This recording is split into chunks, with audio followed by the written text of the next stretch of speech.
We've been talking about the life of David, right? And we talked last week. Let me get to the right part of my notes here. We talked last week about David, and we talked about a man after God's own heart. And this week, what I want to talk a little bit about, we're going to kind of continue in the life of David. Remember, we're taking a look at it a little bit historically, and we're seeing the history of what's going on there. But we're also looking at some particular events in David's life. And we're really, as we're doing that, we're really trying to look for and understand the heart of God. More than just understand David and what he's going through, but really understand the heart of God. And we get pictures into the heart of God through the life of David because he wrote the Psalms, right? And these Psalms begin to give us insight and tell us about the heart of God. Today we're gonna kind of move chronologically though through about when she said it's like there are times in our lives that everything's not quite so honky-dory. That's an old English word. Everything's not quite so honky-dory, and we're learning some lessons in life that are going to position us and catapult us into the destiny that God has in front of us. There's a lot of teaching out there right now about how we are all priests and kings. You know what? I agree with it. I believe that to be the case. But I tell you what, before David was king, he was a shepherd boy in Bethlehem. And a lot of what he learned as a shepherd boy in Bethlehem is what enabled him and prepared him to be king. Can we agree on that? And so I can see that in some of that teaching out there today, it's like it's our culture, right? We're a microwave culture, and I'm a priest and a king, and that means now. And that's not often the case. Even in the life of David, we talked about it last week. David was, he was, at 17, it was told to him that he would be king, right? And 20 years later, sure enough, he was. And there is that period of time there, and a lot of what's going on with David, even before that, is this preparation. I want you to remember, as we talk about the preparation here, we're going to do a little history, not a big history lesson like last week, but remember the backdrop of David's life against which all this is occurring. You remember that Joshua conquered the promised land. They were conquering the promised land, and as they began to inhabit the land, there came a period of about 500 years where they were under the watch of these judges, right? You remember this in our history lesson last week? If you remember, go like this. If you don't remember, don't just act like you do remember and go like that anyway. So there was, at the end of Joshua's life, these judges arise, and there is a period of about 500 years there, a period of these judges. And this goes on, and this, if you really look and kind of read in there, you'll find that 500 years were not particularly good years for Israel.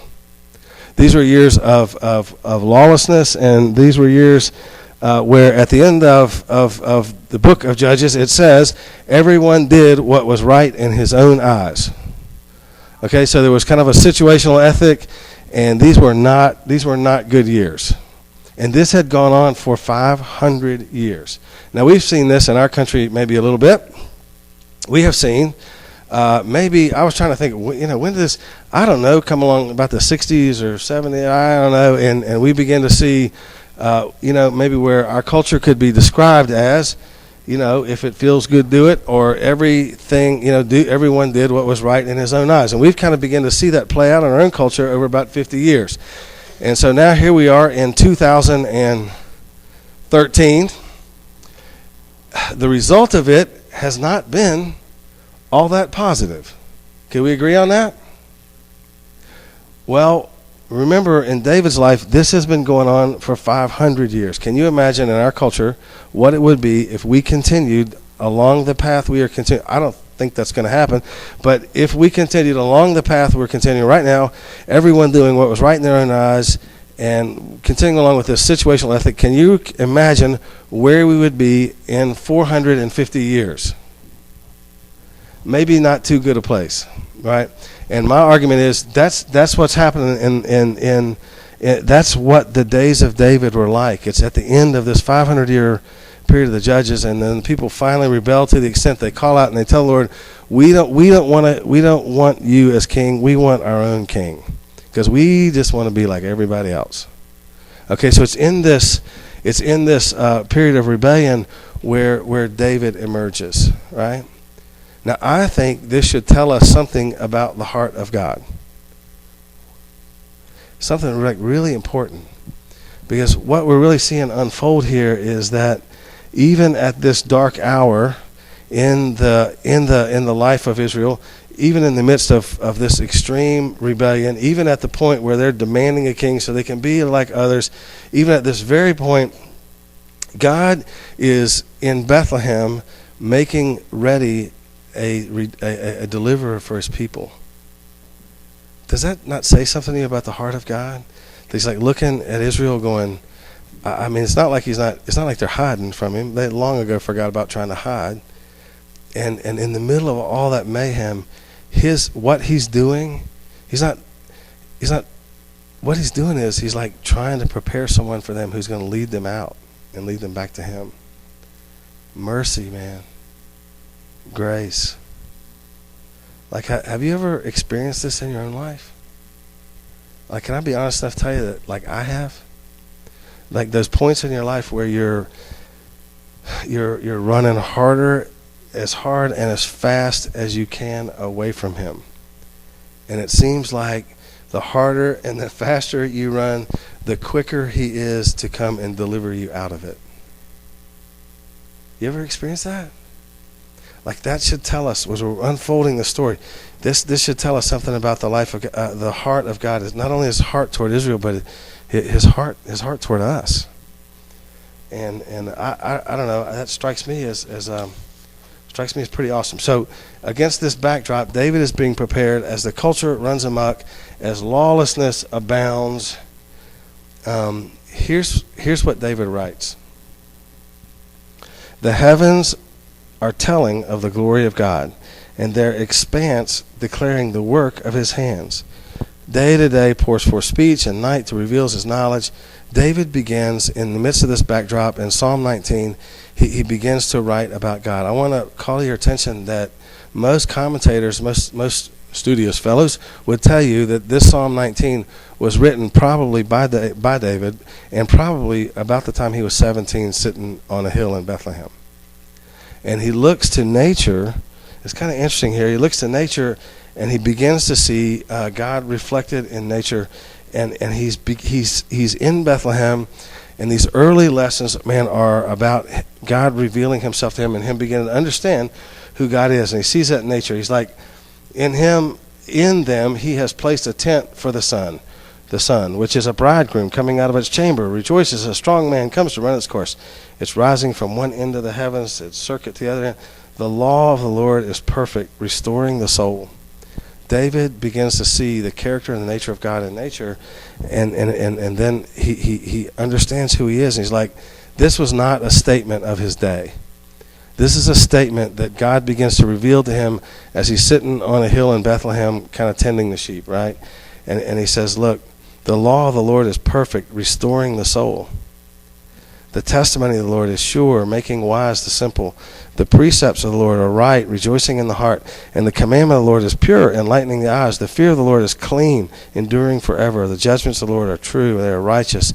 They're altogether good. Like, this is written by David as he's learning these lessons in Bethlehem at age 17.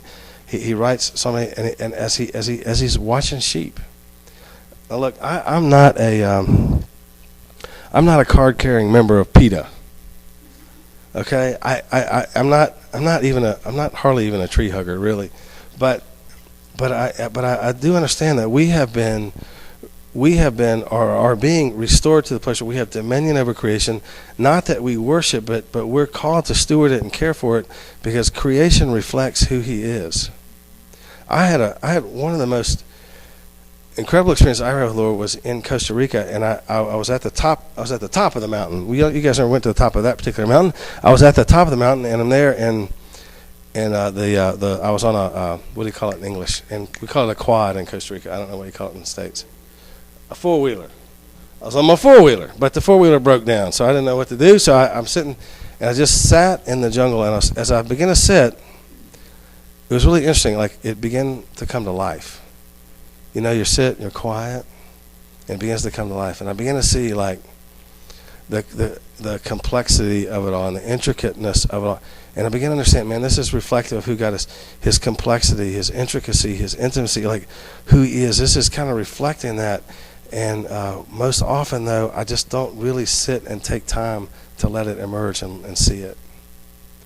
See, part of David's preparation, it just came as he sat in nature and had time to begin to understand through nature and through God's revelation, I'm sure even directly, begin to understand like who he is. There's a lot of us who I'm worried we want to be kings and priests, but we forget that part. We want to rush into this destiny God's got in front of us, but we're forgetting, like, man, sometimes we might just need to take some time. And it in our culture, it's going to have to be like, we're going to have to choose to do that. It's not just going to occur.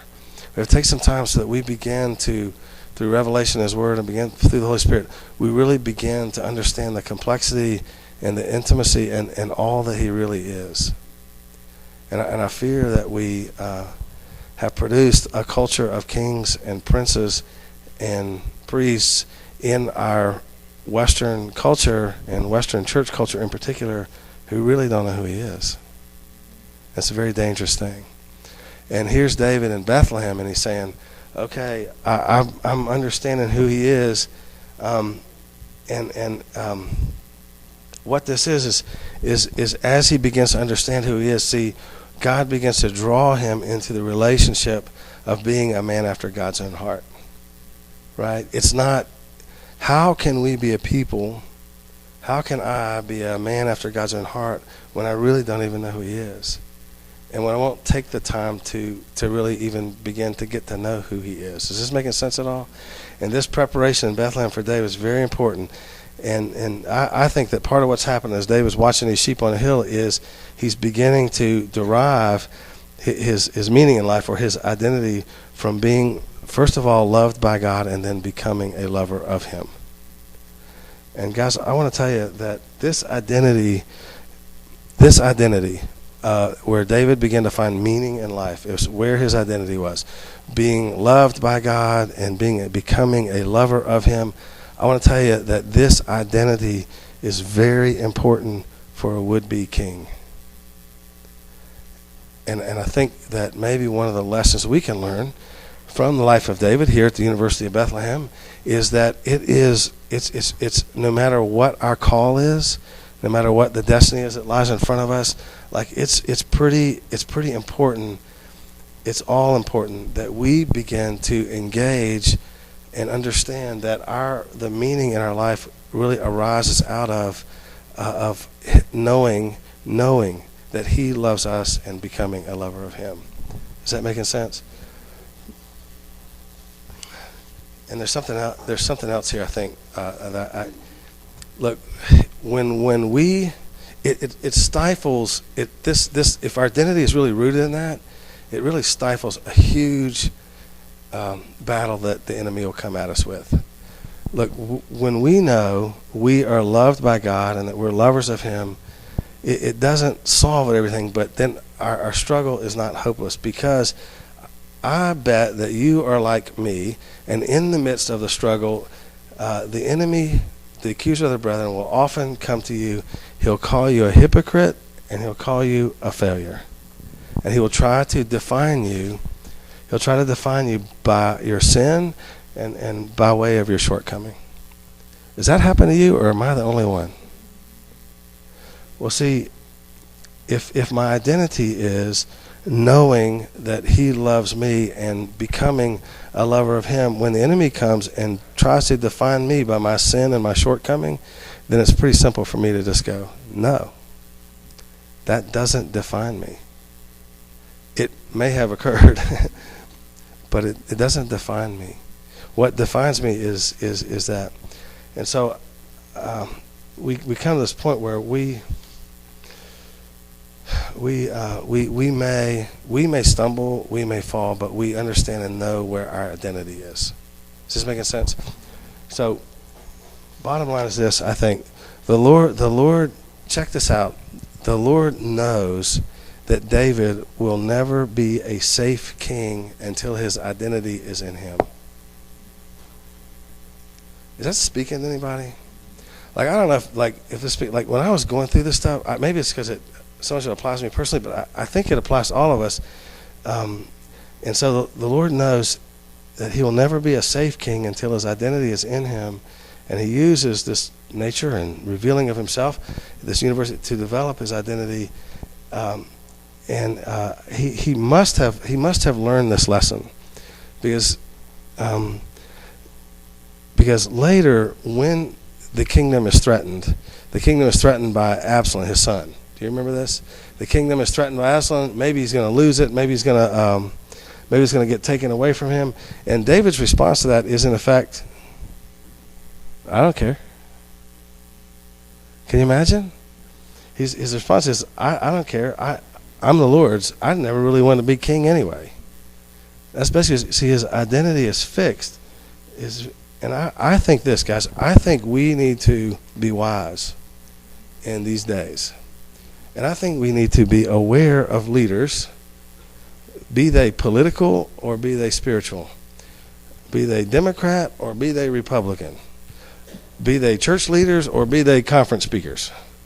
Like, I think we need to beware of leaders whose identities are not centered in being loved by God and being lovers of God.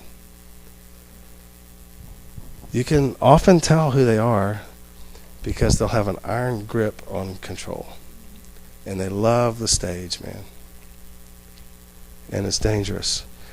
And so, if David's story tells us anything, I think it tells us that God is about developing kings and priests, you and I, in a way and in a posture that we will be safe leaders. And that comes from a proper identity. Understanding, first of all, that we are loved by him and that we are becoming lovers of him. Is this making sense at all? So beyond these lessons of identity, what else does David learn at the University of Bethlehem? Here's a thing that's not real popular on the circuit these days, but I think is true. David learns to be faithful in the small and mundane. Does that make sense? David is the youngest son. Any youngest kids out there? 1, 2, 3, 4, a bunch of them. Now, you youngest kids would be able to testify that I can't think how to say this in church. Poo-poo rolls downhill. You know what I'm getting at? Like, the youngest guy always gets the shaft. He always gets the bad job, right? Is that true, Addison?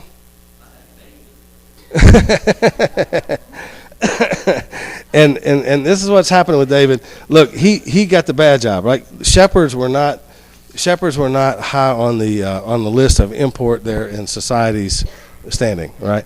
He's a shepherd. Shepherds are out there all day, stuck in the elements, all by themselves. And when a shepherd gets home, words he never hears is, "Boy, you did a great job today watching the sheep." You know, there's just no applause, right? And so David is that. But I want us to understand that there at the University of Bethlehem, David learns to be faithful in just what's mundane and what's small. The small and the mundane, there's really no pleasure in it. But the Lord has a point in it. You know what it is? It's to crucify us. You know, that I might decrease and he might increase. I was talking with one of the guys who he's a prophet. He's in the prophetic ministry, and he's up at Dwelling Place in Christiansburg. And I asked him, like, man, did you aspire to this? Because, like, I'm thinking I might want to be like that. He's like, no, not really, man. It's like the Lord just kind of began to gift me that way. And I was like, well, how'd you get there? And he goes, it was really easy, man. I just went to Rick and told him, I think I'm a prophet. And Rick said, I imagine you are. He said, well, then what do I do? And Rick said, well, we really need those toilets scrubbed. And he spent 2 years doing that. And as he scrubbed and was faithful in those small and mundane things, he really sharpened his ability to hear from the Lord. Right? It's not a lesson of our culture, but I think it is a lesson that David learned in Bethlehem, and one that we probably need to learn to be faithful and just the mundane. We live in a culture, and I think this extends on into our church culture, where anything less than big is just not worthwhile. Like I reject that in the name of Jesus. I reject that. That's not biblical culture. That's our culture. We live in a culture that anything that's less than pretty slick and pretty flashy is probably not worth fully engaging in. Am I right or wrong? And this is what David learns watching sheep.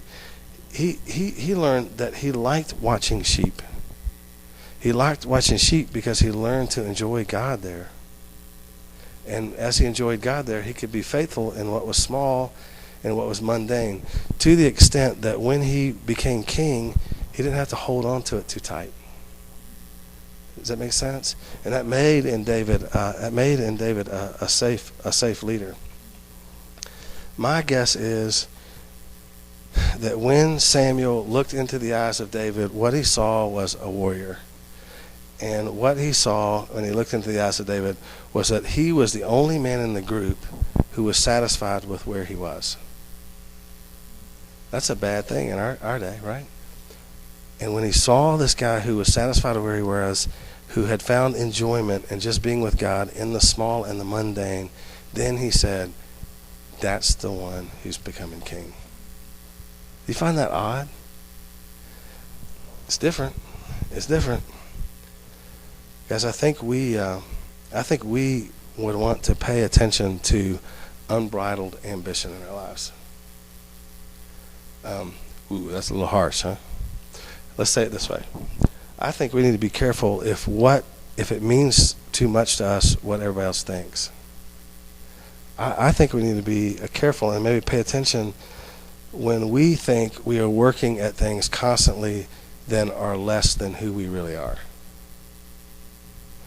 I think we need to be careful when nothing holds us except that it's just got a lot of flash and a lot of jazz to it. I would call that unbridled ambition, but you can call it what you want. I've experienced it. We were once traveling, and we were in Congo, and we got on a plane in Congo. It was a charter, and as we were coming through, we landed on an airstrip. And it was part of Congo, and we didn't know, but that part of Congo was held by, by Uganda. We left part of Congo that was held by Rwanda at the time. It was during the war, and we were all good, and we had clearances, and we get up in the air, and the pilot's like, we got to stop and get some gas. And they tell me there's some gas in Bunia. I'm like, you the man. I'm following you, buddy. And so we land in Bunia, and there the plane was held because we didn't have Ugandan airspace clearance. Now I quickly realized that this was all an attempt to extort about $50 from a bunch of Americans. But the guys I were with were convinced that we should not bow to the pressure of a bribe.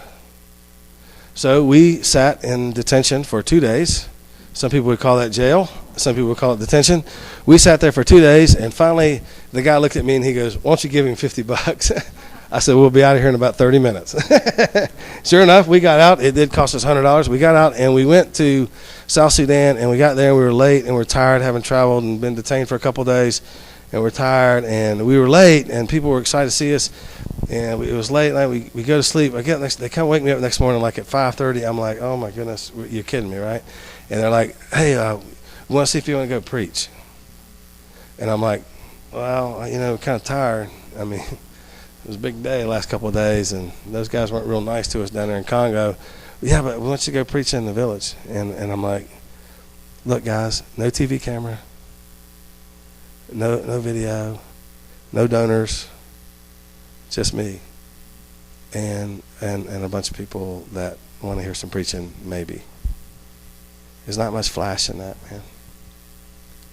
And the Lord really challenged me at that point, and he's like, how much of what you're engaged in are you engaged in because there's some flash to it?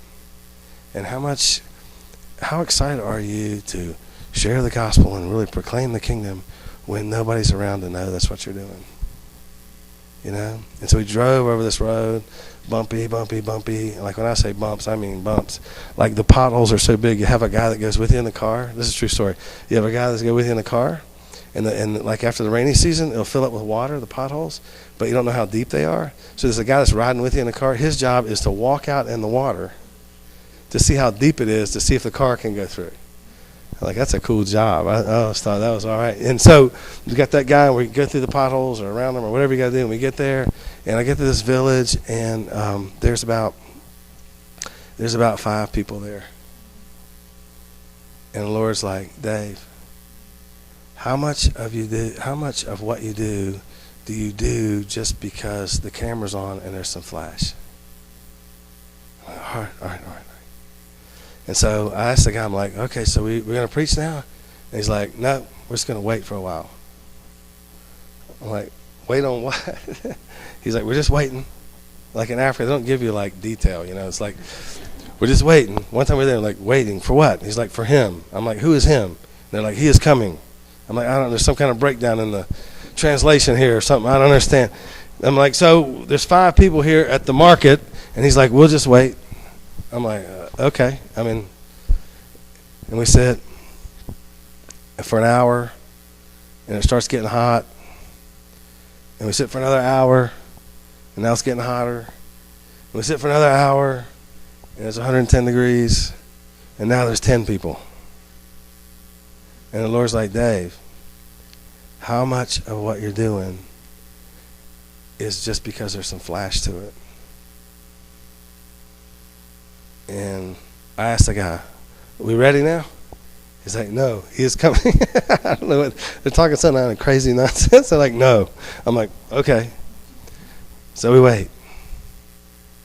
Another hour. And another hour. We're just sitting there. Dude, I'm going crazy.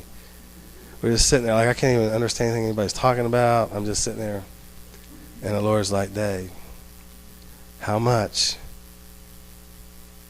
of what you're doing is because there's some flash to it? This time I answered him. And you know what I told him? Most of it. And he goes, right. And the guy looks at me and he goes, now it's time. Who stood up to preach. All of a sudden, now there's 15 people. And he goes, the market will begin and we will start. I'm like, okay. I stood up and we're getting ready to preach. All of a sudden there's 200 or 300 people. And the guy looks at me and he's like, preach. I'm like, well, I don't know what to tell him. He's like, just preach, man. Just tell him something. I'm like, well, he goes, all these people know you. I'm like, they don't know me? How they know? He's like, well, they come to the clinics you guys always do. So I start preaching. Man, nobody's paying attention. This guy's like, I'm like, Lord, okay, I'm getting it, Lord. I'm getting the point. Then the guy gets up the microphone and he goes, blah, blah, blah, blah, blah, blah, blah, blah. I can't understand what he's saying. And he says, and then everybody stops. They come forward. He goes, I told you, they all knew you. They've seen you at the clinics. He goes, now tell them about the love of Jesus. And so we began to preach to these guys. And there's 200 or 300 people there. We began to preach to these guys. And these guys are like up north toward the border where the war's kind of raging. We're going to preach these guys, and I give this invitation. How many of you guys want to know Jesus? And they're like, all 300. I turn to the interpreter. I'm like, they don't understand what I'm saying. Okay, my question is, how many of you guys want to know Jesus? You are really willing to lay down your life for him and walk with him? How many of you guys want to know Jesus? All 300 raise their hand. I look at the interpreter. I'm like, they still don't get it. I said, look. There are Muslims right over that hill. And when they find out that you have decided to follow Jesus, they will come over here and they will kill you. How many of you guys want to follow Jesus and lay your life down for him? All of them raise their hand. I turn to the guy and he just goes, they get it. They understand. He said, they understand better than you do. I said, okay. And I just tell you guys, I think that if we will come to a place where we allow ourselves to be faithful with the small and the mundane, and we allow ourselves to really know and understand who he is, like, I think he really does want us to be kings and priests, and I think he really will allow us to do some stuff that's pretty cool. Of all the stuff I've done, there's almost nothing cooler when I think back and remember that day 300 people came to the Lord in Sudan. You know? And I really think that if we will allow him to reveal himself and take the time to do that, and then out of that understand how much he loves us and begin to become lovers of him, and then just be faithful in the small and mundane, I think we get to experience that stuff a lot. Is this making sense? These lessons are important, and I'll close with this. But these lessons are important because I think what we see here is what it begins, the fruit it begins to produce in David's life. The fruit is this, like, out of those lessons he learns, then he becomes a king who has a shepherd's heart.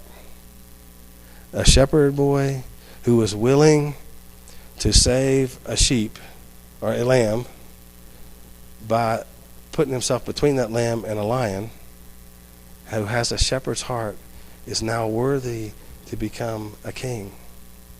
Apart from a shepherd's heart, I don't think he's worthy.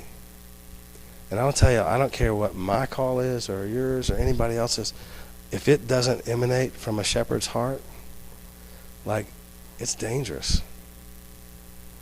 Like, I have known dynamic, right-on prophets who have no shepherd's heart and who are very dangerous.